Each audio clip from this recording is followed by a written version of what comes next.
నా ఆలోచన ప్రతిదీ పేదవాడి సంక్షేమం, రాష్ట్రాన్ని ఎలా అభివృద్ధి చేయాలనేది నా ప్రతి నిమిషం ఆలోచిస్తాను చంద్రబాబు గారు చెప్తారు. ఎలా స్పందిస్తారు? ఒక్కటి సార్ ఇది. ఈయన రాజకీయ జీవితంలో మొత్తంగా కూడా పేదవాడికి ఉపయోగపడే పలానా కార్యక్రమంలో చేశాను అనేది చెప్పుకోవడానికి ఏదైనా ఉందా? నేను రాజశేఖర రెడ్డి గారికి ఉందని నేను చెబుతాను, అట్లా జగన్ గారికి ఉందని నేను చెబుతాను. ఆయనకి జనానికి ఈ పెద్ద కార్యక్రమం చేపట్టడం వల్ల ఇదైంది. మళ్ళీ ఇంకో పెద్ద పెద్ద తప్పు మాట మాట్లాడుతున్నాడు. ప్రాజెక్టులన్నీ ఈయన కట్టాడు. ఈయన ఎక్కడున్నాడంటే ఈ ప్రాజెక్టులన్నీ అయినప్పుడు, నాగార్జున సాగర్ అయినప్పుడు ఈయన ఎక్కడ ఉన్నాడు? శ్రీశైలం అయినప్పుడు ఈయన ఎక్కడ ఉన్నాడు? శ్రీశైలం ఫౌండేషన్ నుంచి నేను చూసా, నేను అక్కడ కాంటాక్ట్ ఉన్నాయి. అసలు ఏం మాట్లాడుతున్నారండి ఇతను?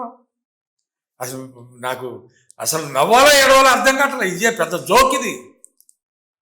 అందరూ నా ఫ్రెండ్స్ అందరూ కూడా కూర్చొని ఇట్లా మాట్లాడుకుంటాం. ఏంట్రా ఈయన ఇట్లా మాట్లాడుతున్నాడేంటి ఈయన? అసలు ఫోన్ నేను కనిపెట్టానంటాడు, హైదరాబాద్ మొత్తం నాదంటాడు. అది ఎప్పటి చరిత్ర హైదరాబాదు అంటే ఆయన దూరదృష్టి వల్ల ఈ రోజు హైదరాబాద్ అంత డెవలప్ అయింది అనేది ఆయన చెప్తారు. ఎవరు దూరదృష్టి అవసరం లేదు సార్. కాకపోతే ఆయన ఒక హైటెక్ ఆ సెంటర్లో ఒకటి పెద్ద బిల్డింగ్ కూడా కట్టాడు.